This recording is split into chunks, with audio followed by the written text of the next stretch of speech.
Bueno, muy buenas tardes. Gracias por estar acá. Consideramos que ya es un tiempo suficiente. Son las 6:19.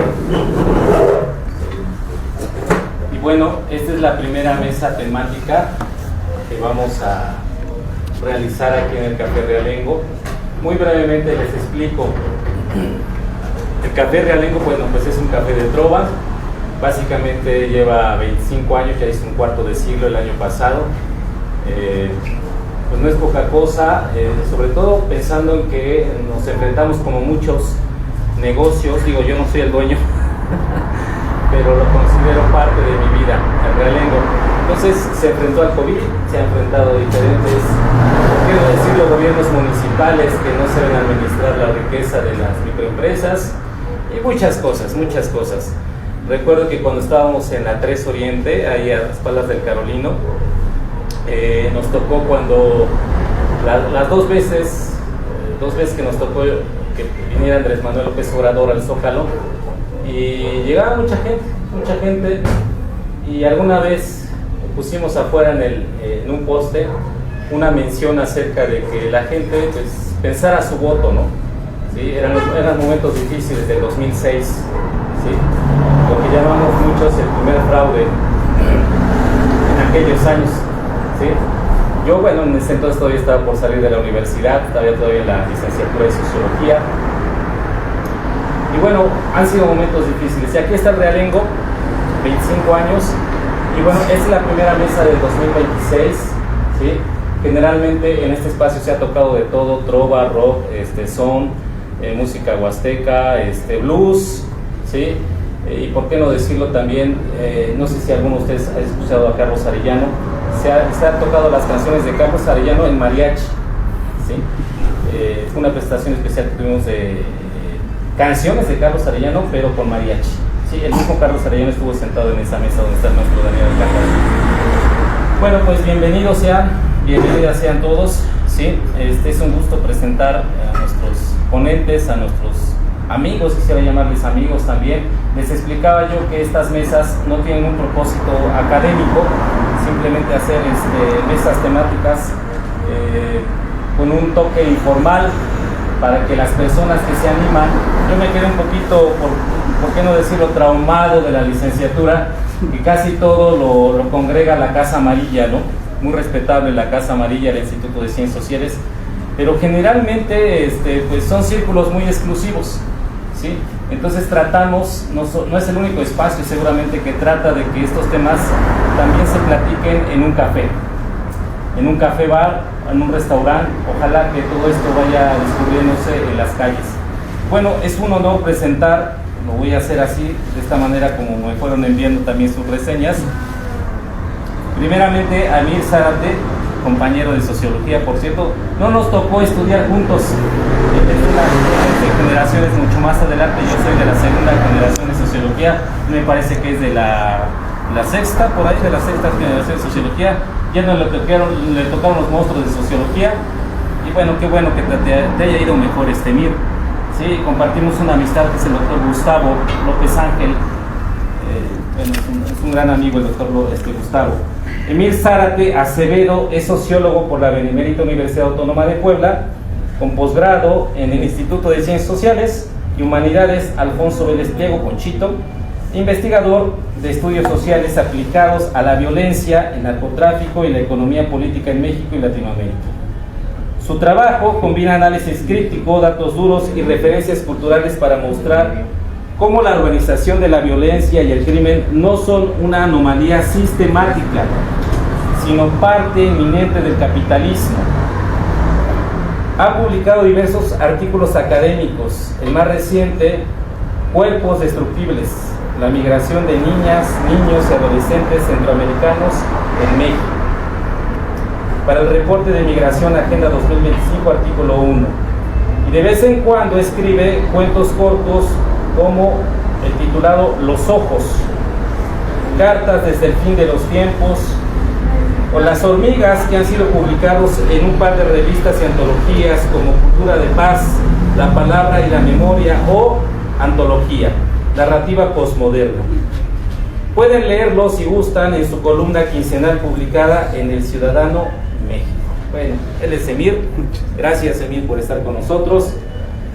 Bueno, Sergio Romero lo conocimos en estos andares de las denuncias que hacemos por capacitismo. Habrá que decir que este evento, es bien importante señalarlo, lo organizamos un colectivo naciente llamado Colectivo El Tamaño de Mis Alas, por los derechos de las infancias y personas en situación de discapacidad o de diversidad funcional, ¿sí? Nosotros, mi esposa y yo, encabezamos este colectivo. Yo aparte tengo un proyecto llamado La Gota y la Piedra, ¿sí? Entonces este evento en sí mismo está auspiciado por este pequeño colectivo que están haciendo, y ahí conocimos en estos andares de la vida y de las denuncias a Sergio, de sus compañeros Andrea y Jaime. Ellos dirigen un portal informativo muy importante, independiente, llamado Contramáscaras, ¿sí? Entonces Sergio, con sus compañeros, ha puesto el dedo en la llaga de muchas cosas que están sucediendo junto con eConsulta, ¿no? Que digamos que son los dos portales más importantes que están señalando estos temas del Estado. Bueno, Sergio Romero, Sergio habrá que decirlo también, lo conocimos ahí en Cholula, en Radio Choloyán, fuimos a hacer una entrevista, y él me decía que él es muy seguidor de de relaciones internacionales, ¿no? Calife Ramé. Sí. Bueno, Sergio Romario Vázquez Hernández, de 28 años, gastrónomo de profesión y autodidacta en temas de las ciencias sociales por 9 años, scout que practica el escultismo desde el 2014 y un impulsor de la revolución de las conciencias. Gracias, Sergio, por participar, y saludos a Contramáscaras. Y bueno, finalmente, pues es un gusto saludar a Ernesto. Le digo así Ernesto porque yo le decía al abogado Arturo que ha sido tan generoso, él y su colectivo, Hermanos Cerdán, con nosotros, que yo veía hay personajes en la ciudad, y para mí el maestro, quisiera llamarle también maestro, Ernesto, yo lo he visto muchas veces en las calles de la ciudad, como he visto también el maestro de Alcántara, ¿no? Y es bien importante señalar que las personas no solamente están en los claustros académicos, sino también en las calles conociendo a las personas. Él de hecho lleva un colectivo que es Opción Ciudadana. Opción Ciudadana, ¿verdad? Opción Ciudadana. Bueno, vamos a ver, Ernesto García Hernández nació en la ciudad de Puebla en agosto de 1993, muy joven. Administrador público y politólogo, formado en la Facultad de Administración de la Benemérita Universidad Autónoma de Puebla, diplomado en Transparencia, Acceso a la Información Pública, Protección de Datos Personales y Sistemas Anticorrupción, impartido en la Facultad de Administración de la UAP, director de Administración y Proyectos de la empresa poblana Scali Cristal y Aluminio, empresa de 35 años de vida, coordinador ejecutivo del colectivo Opción Ciudadana, de diciembre de 2020 a la fecha, ya también 25 años, ¿no? 25 años. No, 6 años. Opción Ciudadana lleva 10, pero años. Como coordinador 6. 6 años, la coordinación, muy bien. Coordinador ejecutivo, muy bien. Impulsor, difusor y defensor del patrimonio histórico, artístico, cultural, bibliográfico y edificado de Puebla. Pues muchas gracias, maestro Ernesto, gracias Emir, gracias Sergio. Bueno, el tema de hoy sí tiene que ver con Latinoamérica indudablemente, sí, es un tema que podríamos decir que está en voz de todos, pero quisiera que hoy sí platicáramos un poquito sobre qué les parece, sobre todo estas formas de neocolonialismo que estamos viendo, ¿no? Que muchas veces esperaríamos que los ciudadanos pues alzaran la voz, ¿sí? Hablando de Opción Ciudadana, ¿sí? Y qué escuchamos en las calles, qué escuchamos en el radio, qué escuchamos en la red, qué escuchamos muchas veces, leemos los comentarios de las personas acerca de un tema, de una noticia, y parece que los comentarios nos dicen más de la ideología y del imaginario colectivo que las mismas personas protagonistas del tema. Me gustaría que ustedes nos dieran un poquito de orientación y de luz acerca de esto que está ocurriendo en Latinoamérica, ¿sí? Estos procesos colonialistas, imperialistas, estos procesos le llamarían en el barrio de agandalle transnacional incluso, ¿no? De llegar a una nación y tomar a cualquier ciudadano y llevarse, ¿sí? o de estos procesos que estamos viendo internos dentro del mismo país, donde pareciera que todo se reduce a la palabra polarización. ¿Sí? ¿Quién dejamos? ¿Quién quiere comentar? Vamos a poner. Ya lo prepararon, muy bien. Adelante. Sí, cierto. ¿Sí me escucho? Bueno. Sí, por favor. Bueno, gracias Daniel, gracias Reina, tu esposa, a tu hijo por darnos esta oportunidad. Como mencionaste antes, ya tuvimos la oportunidad en Radio Choloyan de platicar de diversos temas y en este caso pues gracias por la invitación. El tema es Latinoamérica y las tensiones, las disputas que están pasando. Primero, para no alargarme tanto en mi primer comentario, pues tenemos que saber que hay un cambio de orden mundial. Antes eran dos países, dos naciones quienes lideraban el mundo, pero ahora estamos en camino a una tripolaridad, donde entra Estados Unidos, Rusia y China. Es por eso que Estados Unidos está apretando un poco más dentro de las acciones que ellos tienen por tomar recursos, y es por eso lo que vimos en Venezuela, con la excusa del supuesto perseguimiento del narcotráfico, y puede ser que sí, pero principalmente son por sus recursos naturales. Y pues estamos viendo esta intervención directa en Venezuela, pero también hay una pasiva, y lo estamos viendo, por ejemplo, en Argentina, en Guatemala y en diversos países.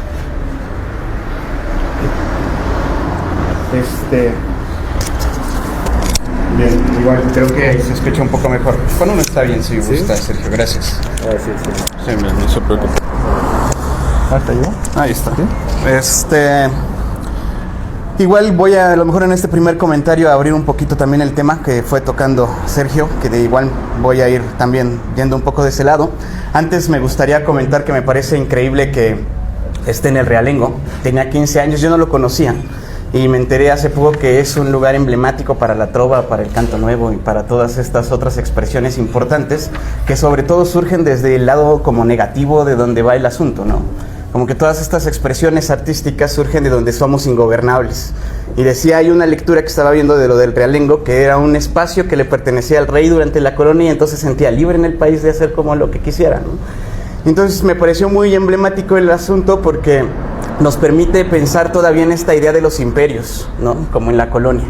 Y cómo estos conceptos que parecían desgastados ya incluso por las ciencias sociales, ya nadie quiere hablar de imperialismo, incluso si lo tocabas, podía ser como funado, ¿no? Era como un término en desuso.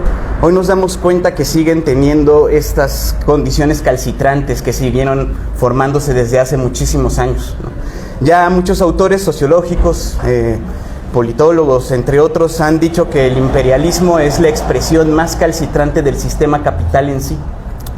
Y eso me parece sumamente importante. ¿Por qué? Porque lo que significa nuestra actualidad política, el escenario político contemporáneo de América Latina, implica que ya ha vivido este escenario anteriormente, ¿no? Pensaría en, no sé, Guatemala 1956, las dictaduras de América Latina en las que fueron intervenidas por Estados Unidos para poder beneficiar a la Fruit Company, no sé si recordemos ahí un poquito eso.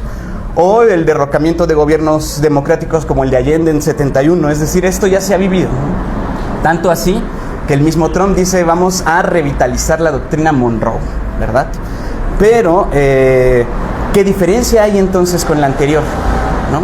Bueno, yo pensaría que hay una diferencia importante y hoy es que el imperio ha dejado de simular, ¿no? El imperio es muy evidente dónde está, y un lugar de ellos es Estados Unidos. Entonces, si podemos verlo bien y poder situarlo bien, nos damos cuenta que hoy se ha dejado de simular. Se ha cansado de simular que es un imperio y que tiene todo el poder destructivo para intervenir lo que quiera. Algo que antes, mal o bien, trataba de disimular o hacía estas intervenciones con los famosos Black Ops, ¿no? Hoy lo hace deliberadamente, lo hace abiertamente, incluso se muestra orgulloso de su capacidad destructiva y de su producción de muerte. Entonces pensaría que es importante tomar eso, que no solo es la retórica, ¿no?, que ha estado diciendo Trump o que ha estado diciendo el gobierno de la administración americana contemporánea en los medios, sino que es una realidad. Van por el despojo y la intervención del control hemisférico que ellos creen que les pertenece. Porque abiertamente hoy lo dice Trump, ¿no? México y Latinoamérica es su patio trasero.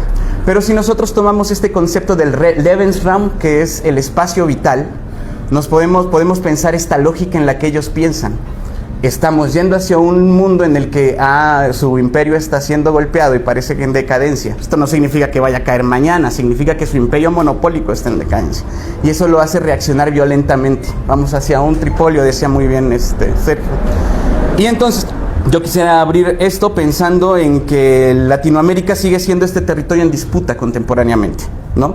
¿Por qué? Porque, y no es más que una expresión, esto que nos sucede hoy con los Estados Unidos, esta intervención abierta militar y de producción de muerte, no es más que un síntoma de la crisis global que ya existe, ¿no? De las tendencias hacia la guerra como forma de producción o de fuerza económica para el valor, de la toma de recursos extranjeros. Y entonces le permite muy bien a los Estados Unidos hoy decir que violencia, narcotráfico y territorio pueden ir de la mano para que la intervención pueda ser más defendible, ¿no? Violencia, narcotráfico y terrorismo entonces entran no como una anomalía del sistema, como he dicho en otros lugares, sino como un lenguaje perfecto de este mismo sistema que justifica toda la intervención en sí. Te cerraría ahorita este primer comentario, a lo mejor para que pudiéramos irlo rebotando. Gracias. Muy amable. Gracias. Emir, ¿verdad? Sí. Gracias, Emir y Sergio. Agradezco al... ok. Trae truco. Listo ya, ¿verdad? Sí, listo. Agradezco al maestro Juan Daniel Flores la vinculación por conducto de Arturo Mendoza González para participar hoy a nombre de Opción Ciudadana Puebla, y donde consideramos de vital importancia el generar masa crítica.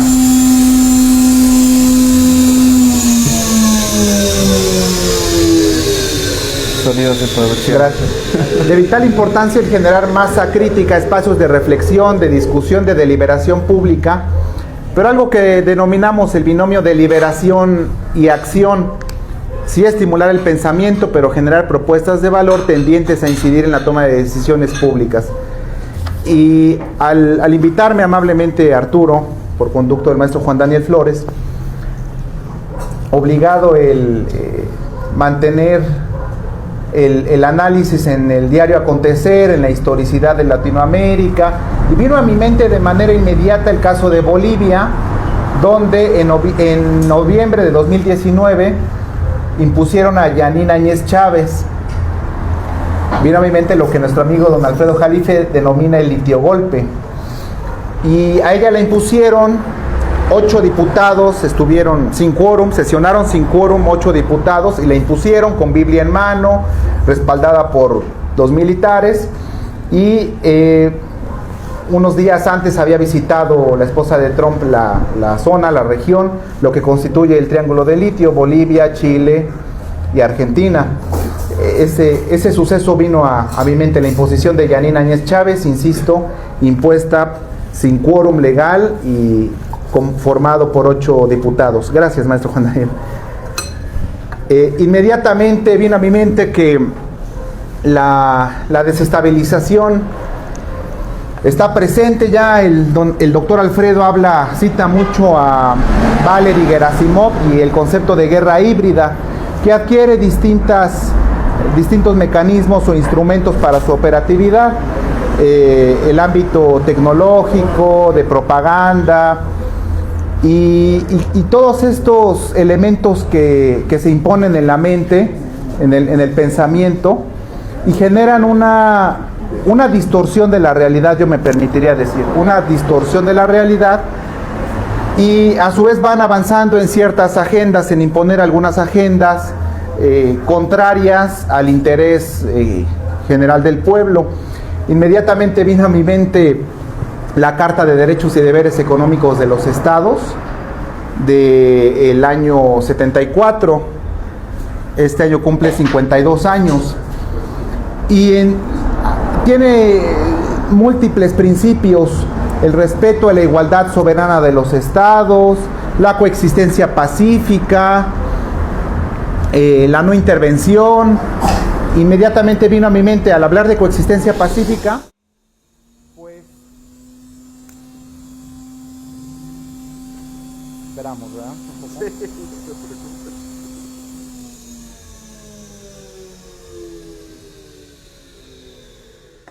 mi mente los 5 principios de coexistencia pacífica de China, impulsados por Zhou Enlai.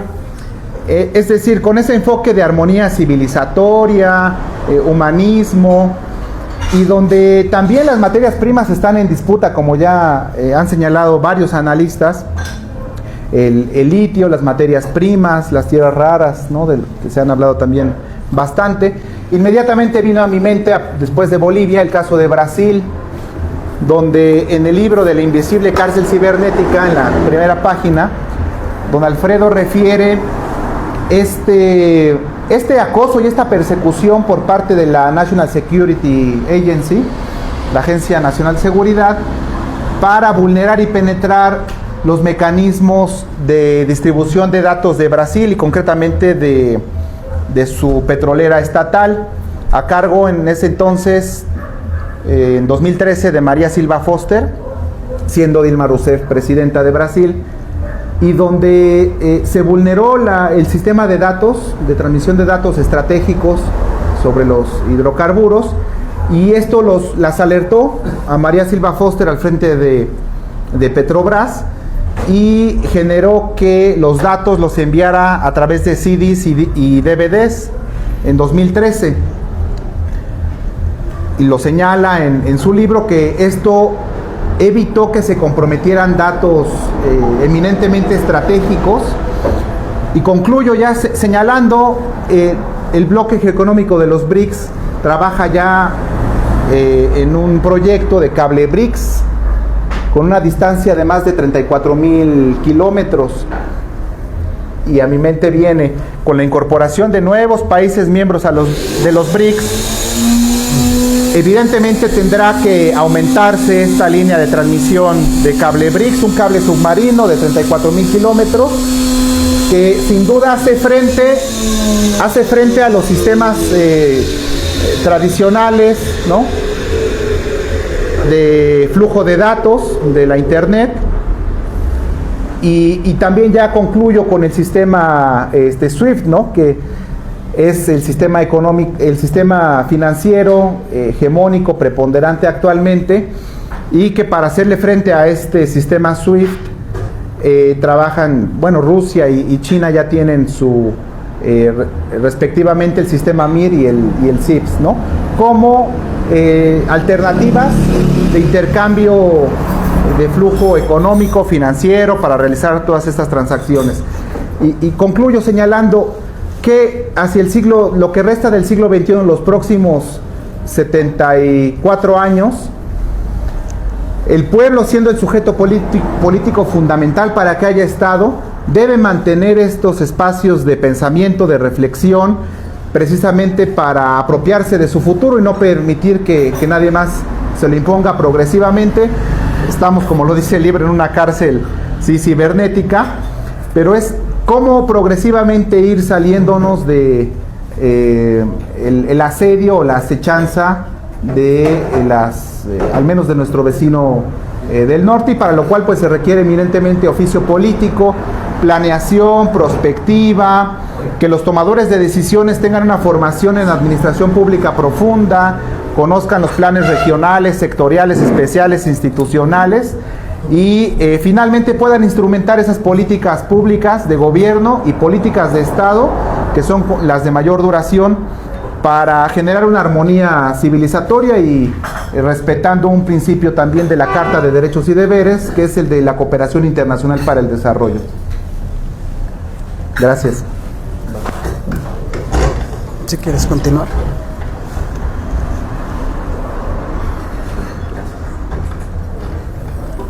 Bueno, ¿sí escuchas? Sí, muy buenos comentarios, la verdad. Sí, el desglose de la presentación que dio Daniel, sí se nota lo que dijo de ustedes. La verdad, felicidades por eso. Yo quiero, en este caso, agregar dentro de esta plática, profundizar en ese tema de la guerra híbrida, ¿no?, que Alfredo Jalife lo menciona. Le agrega el guerra híbrida multidimensional, ¿no? Yo aterrizo todo esto como una situación, una guerra que nunca acabó. Desde la Guerra Fría, supuestamente ya habían tratados de paz, supuestamente ya habíamos entrado a otro momento de la historia de la humanidad, donde ya no iba a haber una tercera guerra mundial.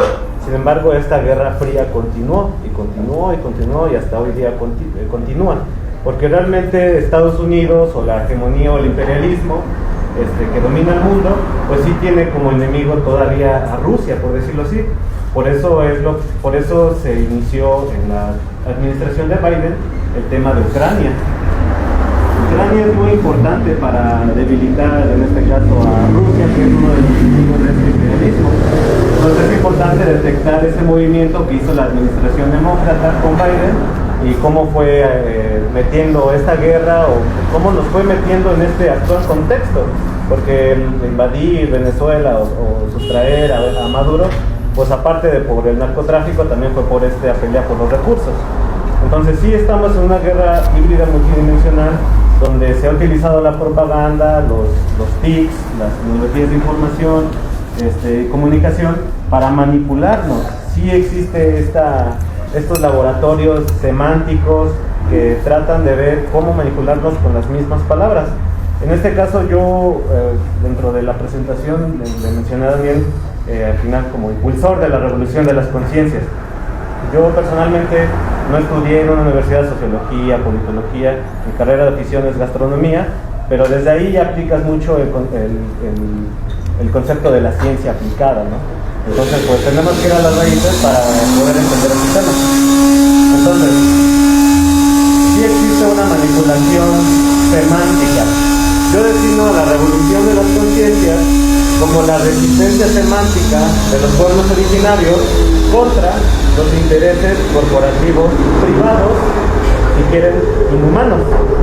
Entonces sí hay una disputa por el concepto incluso de humanidad. O sea, esta manipulación mediática por parte de los intereses corporativos privados inhumanos nos han distorsionado hasta la palabra ética y moral. O sea, ellos han justificado sus acciones siguiendo una supuesta ética y una supuesta moral.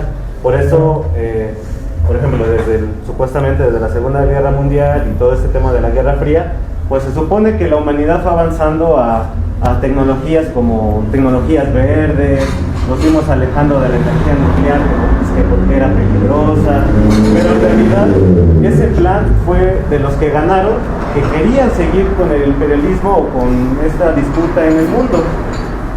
Es por eso que ellos utilizan incluso a las religiones para manipularlos. Ellos utilizan a la teología como un arma política y poder hacer lo que ellos quieran. Yo a donde trato de ir es al famoso sionismo. O sea, el sionismo se ha confundido mucho esa palabra diciendo que ellos pertenecen a la religión judía, y no es así. Se supone que que incluso no sé si han escuchado de eso, pero el sionismo se considera, o las investigaciones detrás del sionismo se han llegado a considerar teorías de conspiración, se han llegado a considerar como teorías que no son ciertas, pero la verdad desde mi punto de vista sí son reales. Sí hay una élite muy chiquita en el mundo que le conviene mantener el tráfico de personas, el tráfico de drogas, el tráfico de todo tipo de cosas en el mundo, porque tienen prácticas que tienen que ver con las sectas que ellos dirigen.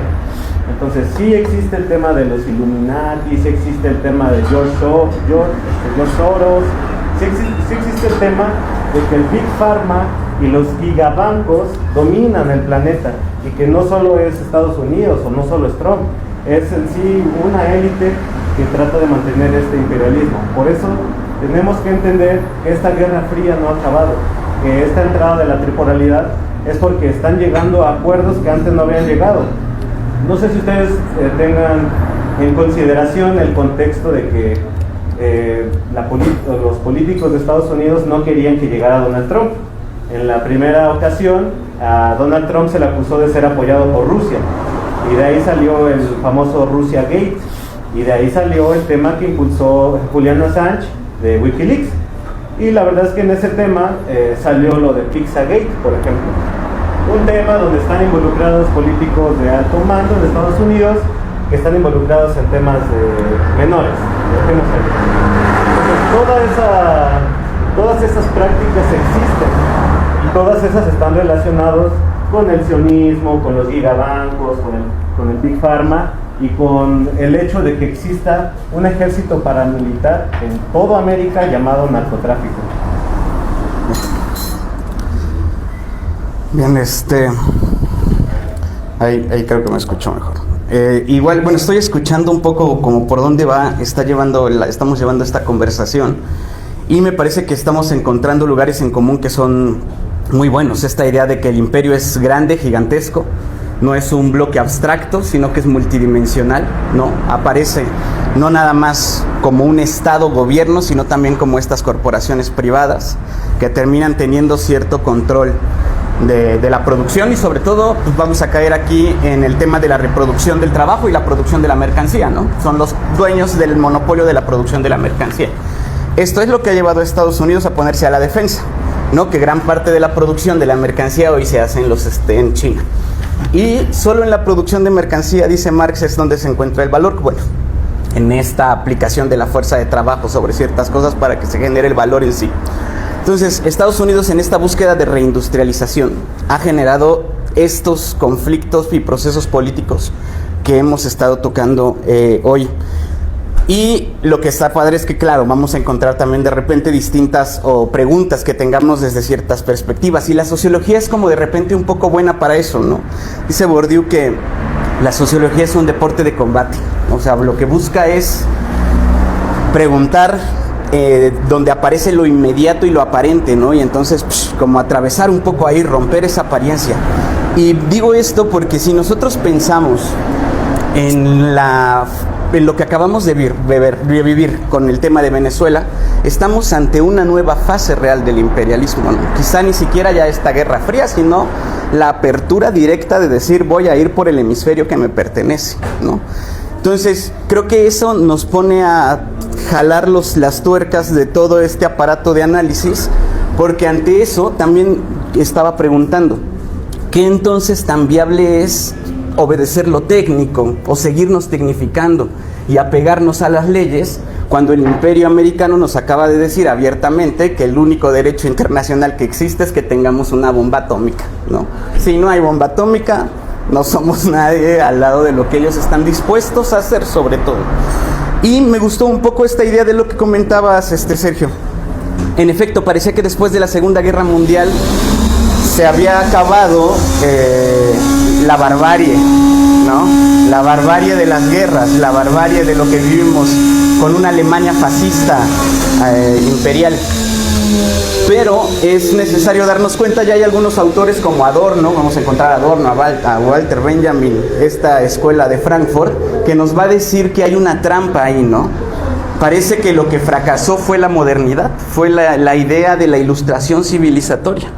Es decir, todas estas promesas que nos trajo la revolución industrial y el siglo de las luces no se cumplieron, ¿no? Y parecía que al no cumplirse, hoy estamos, si nos damos cuenta, dice Marcuse, estamos yéndonos hacia una sola dimensionalidad.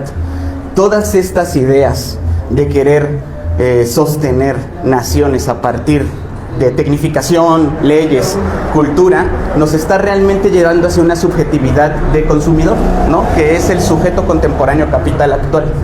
Entonces, todas estas disidencias que no aparecen ni en las leyes ni en la tecnificación son lugares posibles de utopía también, ¿no? Para poder superar, sobre todo, este mecanismo en el que nos encontramos dentro. Porque, insisto, ¿qué tan viable es hoy obedecer la tecnificación burocrática, si se puede decir, o administrativa, y el apego a las leyes cuando no está yendo hacia allá la política y la geopolítica actual, ¿no? Y la otra que también quería comentar, que comentaba un poco Sergio, es este tema de la revolución semántica. Yo estoy de acuerdo que hay una idea de la palabra, ¿no? Si no lo enunciamos, no existe también. Y entonces por eso Trump dijo que el Golfo era de América, ¿verdad? Y entonces por eso dice que hoy hay terrorismo en México, porque necesitó vincular la palabra narcoterrorismo con narcotráfico para poder justificar esta intervención así, en sí. Y entonces estamos ante un tema que no nada más ocupa los territorios y los recursos materiales, sino que al ocupar la lengua termina ocupando también subjetividades internas, ¿no? La construcción de estos imaginarios que mencionó al principio Juan Daniel. Y entonces ahí hay una condición problemática, porque lo estamos viendo reflejado en personas y grupos en Latinoamérica que está a favor de las intervenciones, ¿no? Esta idea, estas palabras terminan encontrando materialidad en estas conciencias de muchas personas. Y estoy de acuerdo con lo que dices, ¿a dónde se están viendo estos frentes hoy de este imperialismo, de esta idea de que es buena la intervención? Pensaría que se encuentran en los frentes de derecha, como muy bien menciona Sergio, sobre todo en los de ultraderecha, pasando por estas ideas de algunos grupos cristianos. Igual ahí estaría de acuerdo. Y entonces dejaría un poco esas dos preguntas, ¿no? Para poder seguir platicándolo. ¿Qué tan viable es seguir tecnificándonos administrativamente y apegándonos a la ley cuando el gran imperio hoy rompe todo eso? Y la única tecnificación que encuentra es en la tecnología como motor de guerra, no como motor de mejorar las condiciones civilizatorias del mundo. Y la otra, que estamos ante un nuevo modelo, una nueva manera de también estar, o bueno, no nueva, pero sí una etapa distinta que ha rebasado a la Guerra Fría con esta acción directa sobre un país como lo que es Venezuela. Gracias, muy amable. Pensaba yo inmediatamente, ya refería a los casos de Brasil, espionaje, que atentaron contra Petrobras, Bolivia, el litiogolpe. Y viene a mi mente, bueno, es la parte negativa, pero ¿qué aspectos positivos? La poesía, ¿no? Venezuela con Andrés Bello, Nicaragua con Rubén Darío, donde, por cierto, próximamente habrá un homenaje en honor al gran poeta nicaragüense Rubén Darío en el Instituto Latinoamericano de Comunicación Educativa.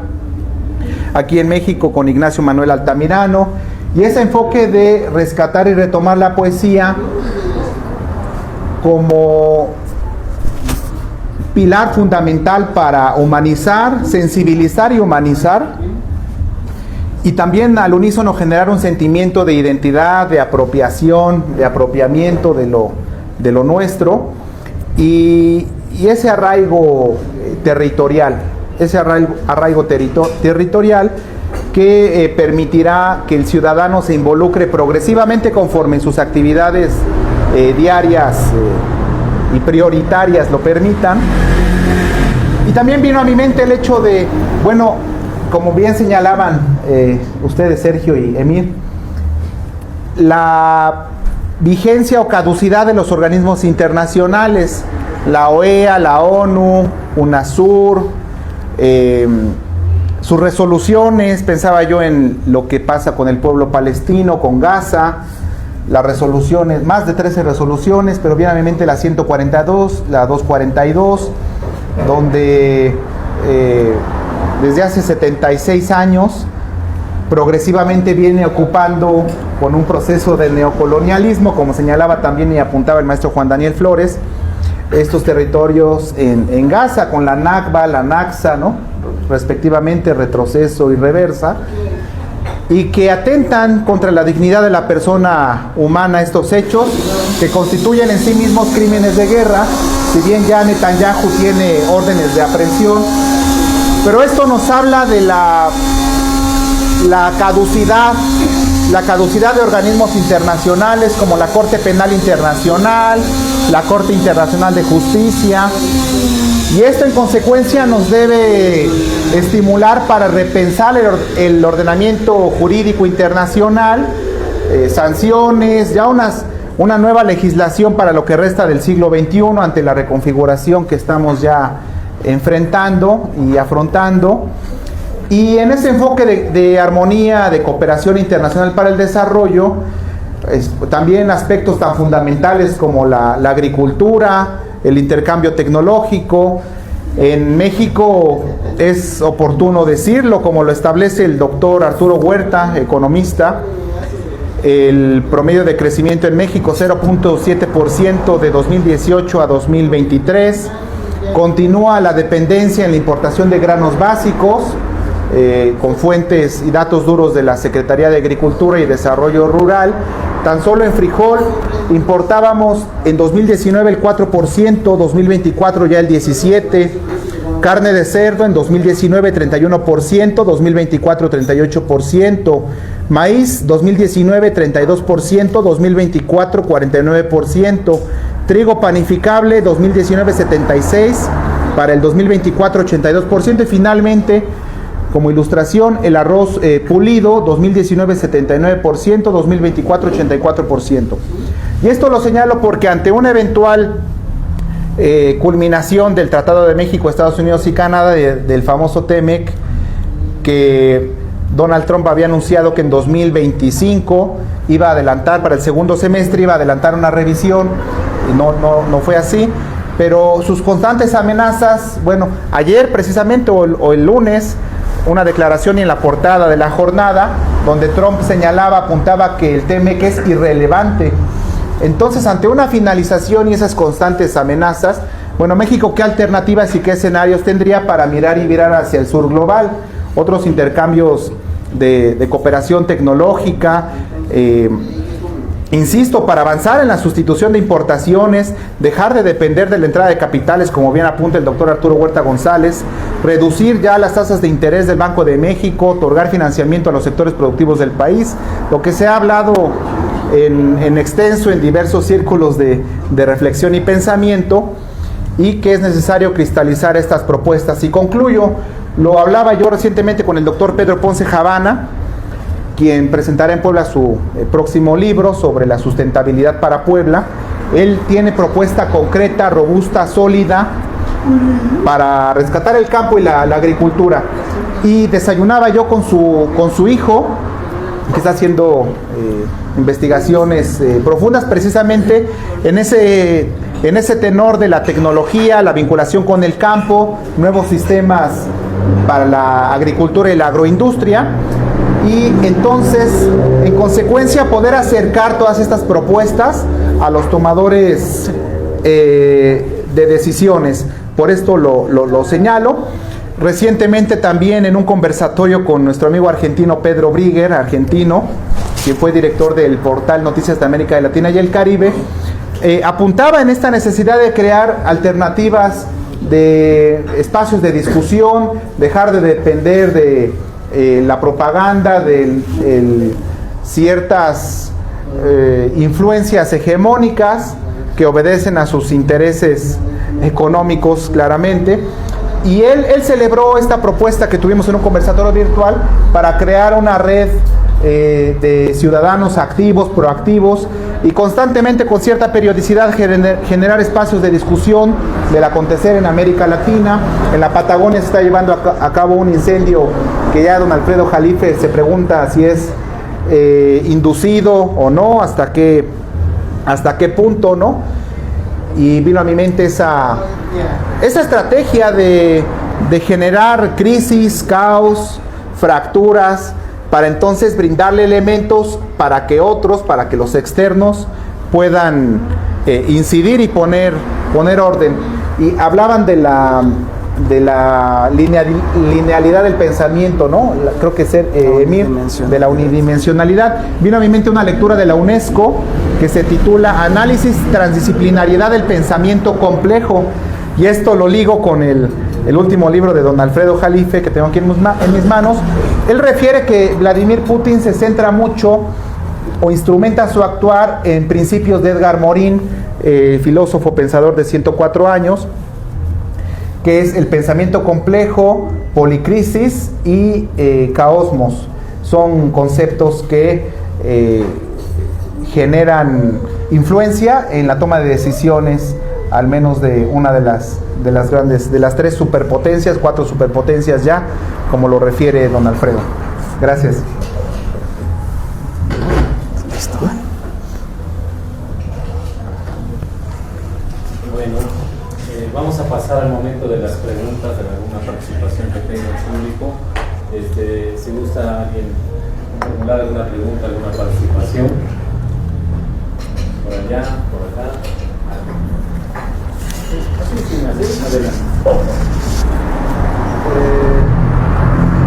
Hoy que han convocado a esta primera mesa temática y sobre el cambio a nivel internacional, geopolítico, conflictivo. Parece que se cumple parcialmente aquella obra de un politólogo estadounidense acusado de conservador y para otros ultraconservador, Samuel Huntington, en donde advertía en su obra, muy atrevida, pero al final cierta aprobación tuvo, de un choque de civilizaciones. Y les pongo aquí, choque de civilizaciones, 1991, en donde al final el último conflicto iba a ser entre Estados Unidos y el mundo islámico, que se esperaba eso. Pero tenemos a un vecino, un mandatario, Donald Trump, que apunta para todos lados y parece que no hay un enemigo en común para ellos. Ataca a países de América Latina, ataca incluso a Groenlandia, que es parte de Dinamarca. Pretextos lo han mencionado bien, hasta incluso a nosotros, nuestra nación. La pregunta es momento de volver a reactivar ese nacionalismo defensivo, como plantea Lorenzo Meyer, frente al nacionalismo ofensivo de Estados Unidos, porque me parece que ya no podemos estar encapsulados en esta disputa de la oposición a nivel nacional, sino parece que ya el enemigo ya se está presentando y lo tenemos allá arriba. Muchas gracias. Gracias. Si gustan, primero pasamos con las preguntas en general y después respuestas. Adelante, maestro. Yo no voy a preguntar, también voy a comentar. Adelante. Claro. Contestar la interrogante formulada. Bueno, en principio creo.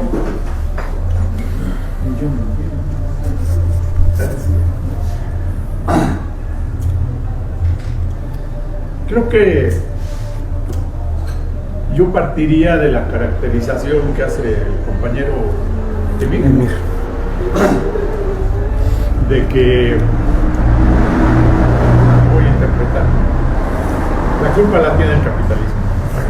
Es decir, vivimos tiempos inciertos, pero esos tiempos inciertos son resultado de un neoimperialismo, efectivamente.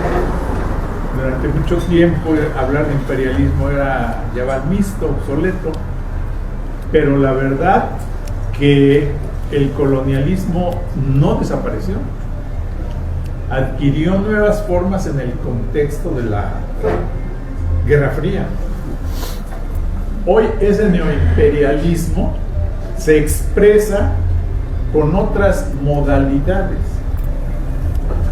Y yo creo que más allá de la caracterización de las locuras de los gobernantes, que sin duda están presentes, las características personales, ya Fromm hablaba del problema de la psicosis de las sociedades como sociedad. Por favor, no. Bueno, yo creo que eso es lo que está presente actualmente. Yo creo que la guerra neocolonial adquiere las características, y por eso la virulencia de las expresiones de Trump, las características de acumulación por despojo, lo llaman algunos autores. Es decir, ya no se conforman con la extracción de la ganancia vía la explotación o con la explotación de los trabajadores, sino necesitan expropiar los recursos naturales.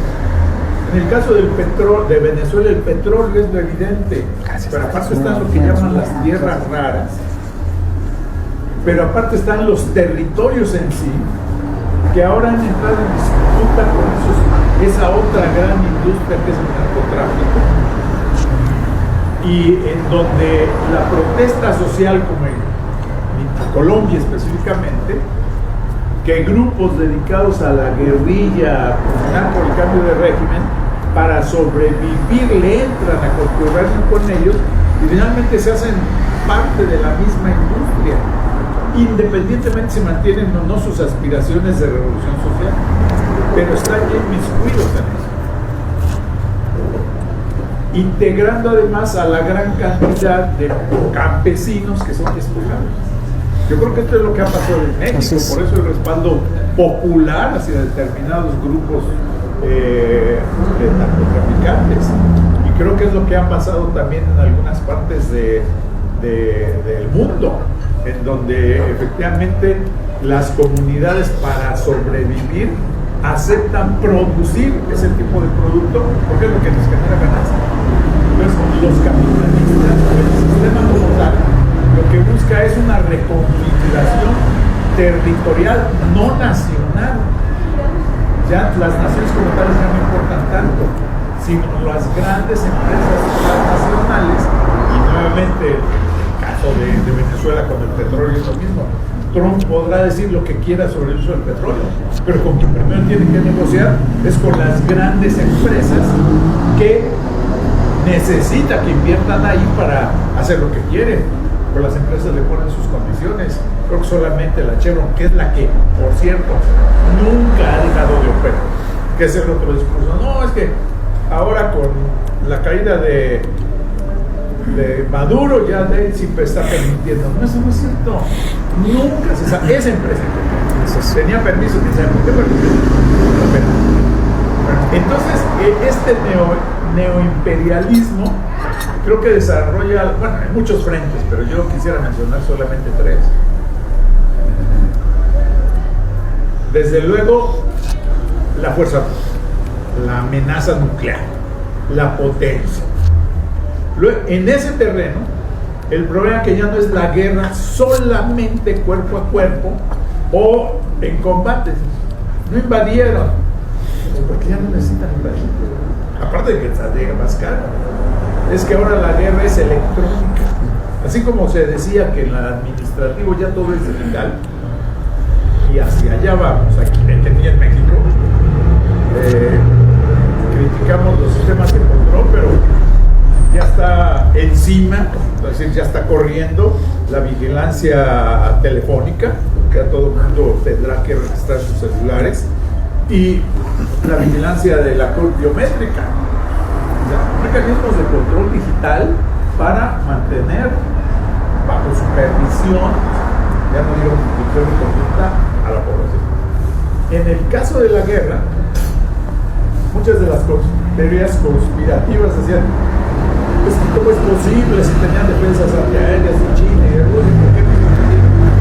No, porque son guerras tecnológicas que bloquean mediante señales electromagnéticas esos temas de defensa incomparablemente superiores a lo que opera los Estados Unidos.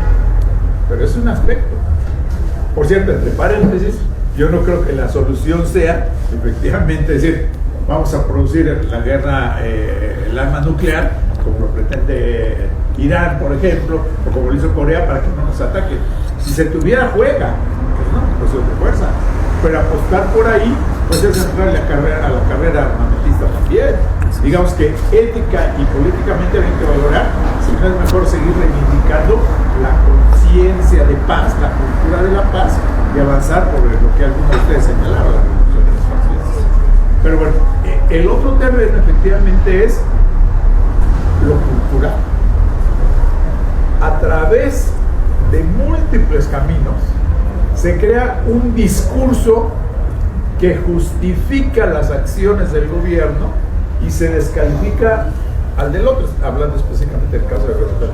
Pero es lo mismo en el caso de Rusia y Ucrania, o de Palestina y Gaza, o más bien Israel, atacando y destruyendo. O sea, el discurso es: nosotros estamos purificando, ayudando a la población, tenemos que limpiar esa zona, vamos a construir, decía Trump, o hasta videos y todo, así va a ser gas, miren, agua, hoteles, madre, ¿no?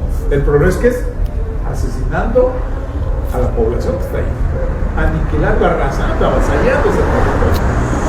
Pero es el discurso, y aquí está pasando lo mismo en Venezuela. los vamos a ayudar, vamos a poner, pero ya se descararon, lo que les interesa es el petróleo. Sin embargo, en el imaginario colectivo, esos discursos pesan. Entonces, lo que se está desarrollando es una guerra cognitiva.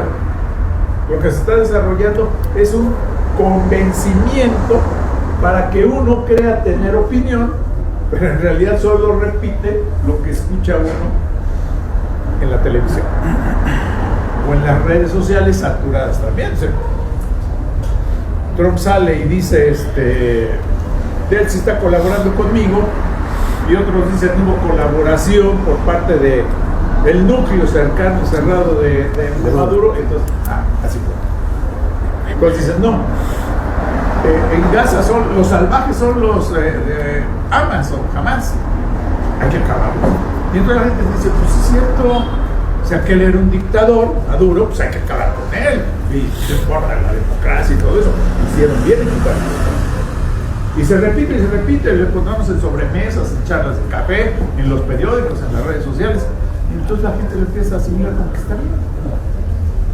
A nosotros no nos va a pasar, decimos, ¿no? Entonces, lo mismo, insisto, pasa en Israel, y bueno, ya que alguno de ustedes hace referencia a algunos otros procesos, pudiéramos hacer solo una larga historia de todas las invasiones, actos violentos que a la par de la doctrina Monroe se han hecho. Mencionaban Chile, pero Panamá, Haití, República Dominicana, en su momento, todas las campañas de exterminio que impulsaron para acabar con las guerrillas, desde México hasta la Patagonia, durante toda la segunda mitad del siglo, ha sido permanente, pero lo naturalizamos, lo aceptamos y pensamos que no nos va a pasar. Basta observar las posturas de gobiernos bastante progresistas, como el de Chile, como el de Brasil, como el de Nicaragua, cuando la elección diciendo, pues es que sí, hay dudas, debería de repetirse la elección, estoy hablando de Venezuela. Cuando lo más correcto ahí sí era la postura, en este caso de México, ¿no? Pues es un problema interno de ese país, que lo resuelvan allá.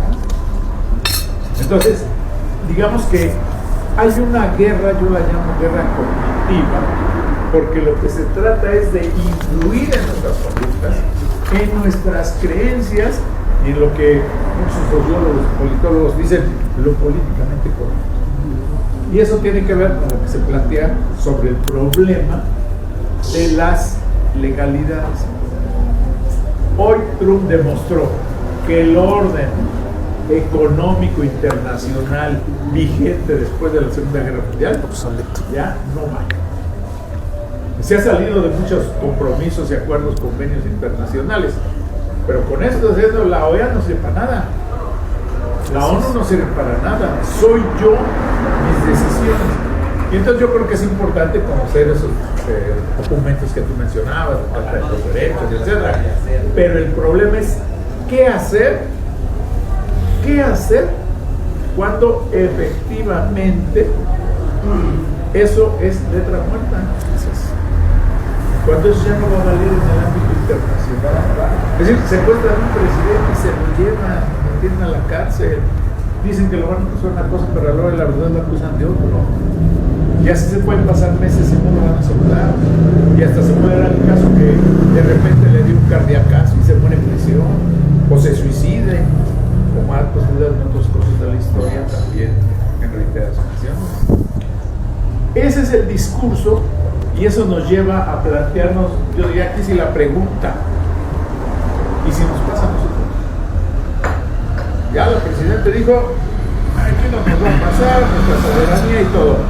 Y yo digo, y si de repente dicen, los guerreros suben es que voy a llegar. Y si de repente Estados Unidos está de México, no va a llegar como cuando nos arrebataron la mitad del país, llegaron hasta Chapultepec, pero a lo mejor nada más cuando persiguen a Villa, ¿no? O sea, el problema es si pasan 50 kilómetros, ¿qué va a hacer México? No tiene ninguna capacidad de respuesta militar, y si no asume actitudes de solidaridad internacional, ¿qué va a pasar? como a todos, ¿no? Recordando aquel viejo poema de Bertolt Brecht que decía, acusaban a los comunistas, yo no soy comunista, y acusaban a los sindicalistas, yo no soy sindicalista, y acusaban a los católicos, y a los judíos, y yo no soy judío. Y cuando me atacaron y vinieron por mí, pues ya no había quien me defendiera. Es, creo, lo que está pasando en esa, insisto, guerra cultural, ideológica, en donde naturalizamos lo que está pasando en el mundo. Lo vemos bien, lo justificamos. Aquel se portó mal, aquel tuvo conflictos, aquellos no respetan los convenios. A mí me resulta absurdo que hoy el principal defensor del Tratado de Libre Comercio sea México, cuando en su momento era México el que no estaba de acuerdo. ¿Sí? Estados Unidos lo quería, Canadá lo estuvo impulsando y México bien tratado con estas. Hoy nos aferramos a él. Es el discurso de la presidencia, es el discurso de los empresarios. Hay que aferrarnos al Tratado de Libre Comercio porque si no vamos a estar a expensas. Estamos totalmente a la defensiva. ¿Y qué más se debe hacer? No lo quiere firmar. ¿Qué va a hacer México? Nada. No tiene medios legales, jurídicos, internacionales para decir Estados Unidos ya es todo. Pero la gran pregunta, para mí, creo que para todo el mundo debería ser, ¿qué hacer? ¿Qué imaginar para recrear o reformular la nueva legalidad, el nuevo derecho internacional? Porque esto ya no está sirviendo para nada. A lo mejor ya había que recuperar la ley de la intervención. A lo mejor había que plantear la importancia de algunos grupos sociales que han planteado la reconfiguración de organismos internacionales sin Estados Unidos.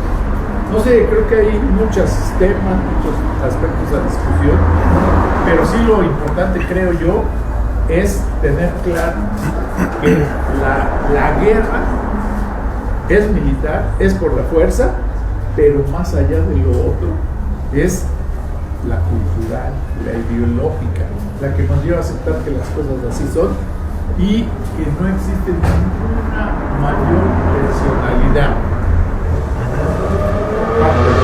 del gobierno de Estados Unidos más que la acumulación del capital, más que la búsqueda de esa hegemonía. Lo ha dicho Trump así, con claridad. América es para nosotros, ya no es nuestro patio trasero, es nuestra ciudad.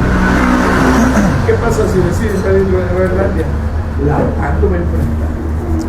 Yo no creo. Van a dejar a Dinamarca que también patalea. O pueden inventar, ya hay rumores al respecto, no he leído mucho, pero me encontré con algunas noticias. No sé, hay fuerzas en Groenlandia que son separatistas, que quieren la independencia. Al rato van a decir que se haga un plebiscito, un referéndum, una consulta para ver si.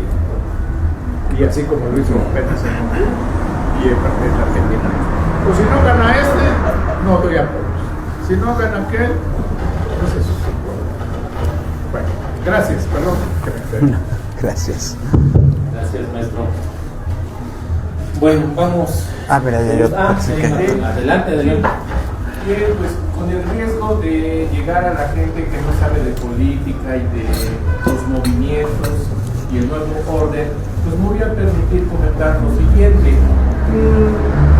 ¿No será que estamos ya empezando a vivir el fin de los Estados Unidos como imperio?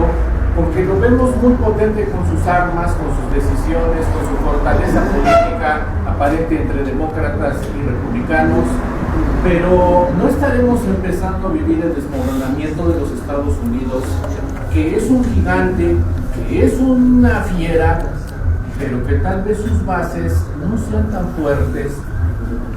Porque se está mencionando, decía Sergio, ya están viviendo el descaro de decir y de no negar sus intenciones ocultas, pero se subestima que las palabras mismas de algunos norteamericanos y del grupo latino que existe ahí no tiene valor cuando levantan la voz, no tiene valor, o dejemos que no sea tan fuerte lo que dice el gobernador de California, algunas partes, yo creo que hasta del Senado, ¿verdad? Porque pues sí nos causa miedo, como cuando Hitler empezó por el 1938 a hablar de la raza aria y de que pretendía crecer. ¿No será que la historia se está repitiendo? Y que el mismo Trump, no sé, si lo desaparecemos, piensan ustedes que va a salir por ahí otro republicano o otro demócrata que va a ser tan incisivo y tan bestial, disculpen la palabra, de querer seguir esas mismas líneas, porque también él está comprometiendo a los Estados Unidos ante la imagen, ante la presencia aparentemente tan grande, cuando está empujando a los otros países a que vuelvan a China. Entonces, si está haciendo eso, pues pudiera ser que tuviera un plan, así como decían que qué bueno que en el PAN está fulano, que en el PRI está fulano, no diríamos también qué bueno que está Trump en los Estados Unidos, porque va a precipitar la caída y el derrumbe del imperialismo norteamericano, porque va a fortalecer a China. Ese es un planteamiento. El otro, decías Ernesto, hacen falta algunas medidas que garanticen la hegemonía, la paz, porque han finiquitado, han llegado a su caducidad. Es que es como la tamalera o el uso de tamaleras, la tamalera rusa, la tamalera norteamericana, el conjunto de tamaleras de la OTAN vendían los tamales. Y pareciera que la tamalera que más se fortaleció era la que vendía tamales allá en Santiago, que era como los Estados Unidos. Mientras las tamaleras no se pelearan, no pasaba nada. Pero se fue fortaleciendo una tamalera y quiso vender más tamales, pero esta tamalera no va a ser eternamente. Sucumbió la tamalera rusa, ¿sí? ¿Cuántas personas hablaban o se pensaba que tenía una gran fortaleza la Unión Soviética y colapsó? ¿No será que también los Estados Unidos van a colapsar y ya estamos empezando a ver los primeros pasos? En cuanto a barbarie, no hay barbarie porque no hay guerras. La barbarie está en el día a día, porque los sistemas de gobierno de todos los países nos llevan a callar a las ideas e imponer a los que mejor se valen para imponer la manera de gobernar. Digo, querían llegar al acuerdo, pues aquí está hablando una persona que no sabe de política. Muchas gracias.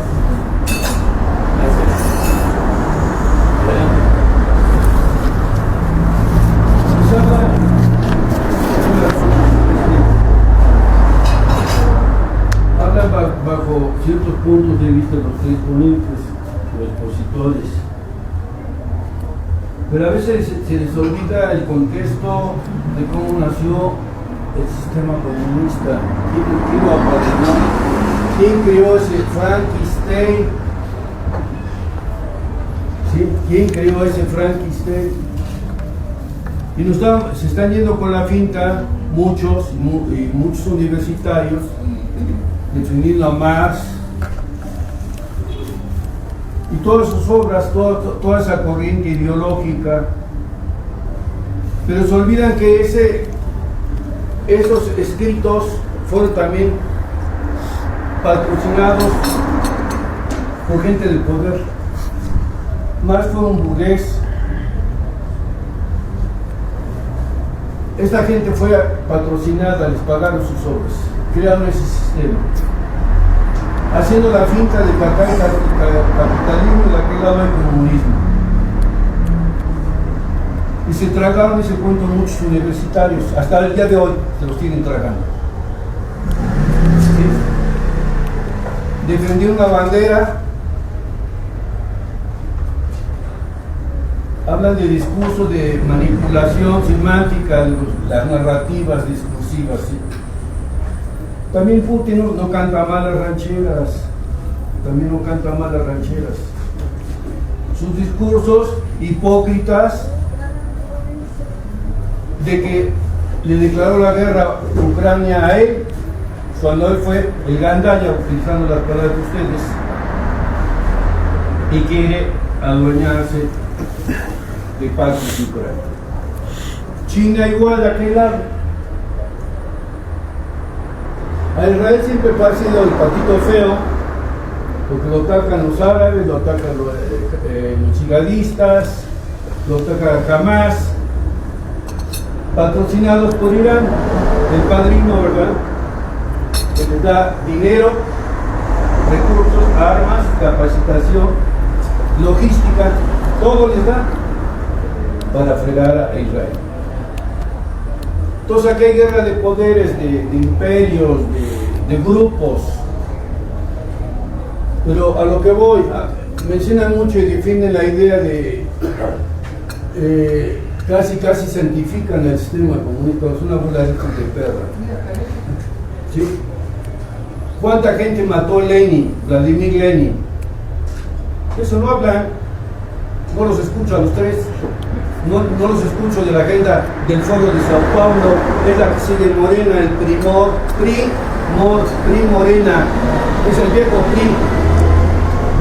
Ya aterricen, es el PRI, no defiendan al viejo PRI, no es Morena, no es que una izquierda rara, rancia, está en el gobierno con bandera de izquierda, pero come con la derecha. Entonces hay contextos muy incongruentes. Maduro no es una blanca paloma, ¿sí? ¿Cuántos presos políticos, cuántos asesinatos, desaparecidos? Y escenas filmadas, no fue montaje, donde se agandallaban y golpeaban al ciudadano. ¿Sí? De eso no hablaron ustedes. Casi santificaron, vaya, lleven la causa a Roma, a veces entra para que canonicen a Maduro, ¿verdad?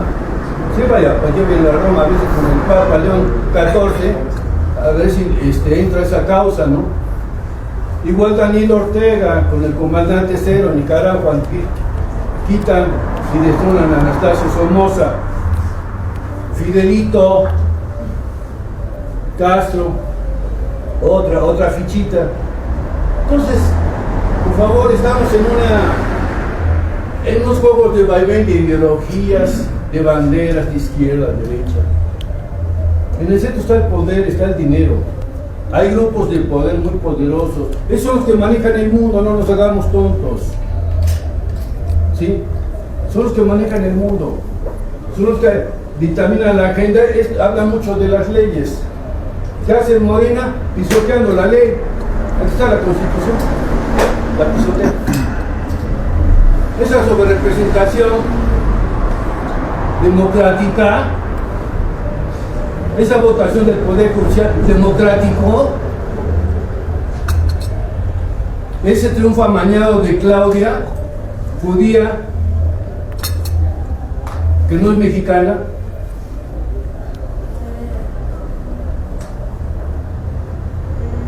Entonces, hay una serie de... pero están defendiendo banderas, defienden a la izquierda, ¿no? O sea, no se preocuparon por los que murieron ahí en el ferrocarril en Oaxaca. Hay más de 100 heridos del descarrilamiento. De eso no hablaron, pero sí se espantaron de que Maduro no dijo que fueran por él. Que fueron por él. Acá te espero. Y bailaba el desgraciado. Bailaba hermoso, bailaba de burla. ¿Sí? Fueron por él. Entonces, mientras un país no pida dinero prestado, no le va a entrar, ahí no puede entrar al juego de los intereses. Pero cuando un país pide dinero al Fondo Monetario Internacional, al Banco Mundial, pues le tiene que entrar al juego y hay agendas, hay línea. Entonces yo creo que aquí no magnifiquemos a Maduro. Y hablaban hace rato de Obrador, otra blanca paloma, otro desgraciado asesino, agitador, que no es licenciado en ciencias políticas. Y pregúntenle por favor a Luis Enrique Mota Valderas, doctor en Derecho. Él anduvo en esos movimientos. Pregúntenle si estudió, andaba en los patios de la UNAM. Era agitador, era golpeador. Él hizo trabajos a la UNAM y él hizo trabajos al PRI. No es una blanca paloma, Obrador, y ese fraude no es cierto. Hay ya documentado con notario público, esas cajas estaban vacías, no llevaron unas 2 actas, esa fue toda su fraude. Pues no magnifiquemos, simplemente el centro es el poder. ¿Sí? Morena está cayendo, Morena el primor, yo lo digo, no es Morena, es el primor. Morena, primor. ¿Sí?